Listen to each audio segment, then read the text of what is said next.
જામનગર શહેર ભાજપ દ્વારા દિલ્હી જીતના વધામણાં કરવામાં આવ્યા। શહેર ભાજપ દ્વારા ભાજપ કાર્યાલય ખાતે ગરબા ઘૂમી, ફટાકડા ફોડી, મૌન મીઠું કરી જીતની ઉજવણી કરવામાં આવી।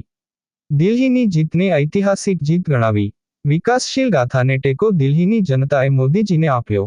જામનગર શહેર ભાજપ અધ્યક્ષ, પૂર્વ અધ્યક્ષ, ડેપ્યુટી મેયર, વોર્ડ પ્રમુખો, ભાજપ મહિલા મોરચો સાથે રહી આ ઉજવણી કરવામાં આવી।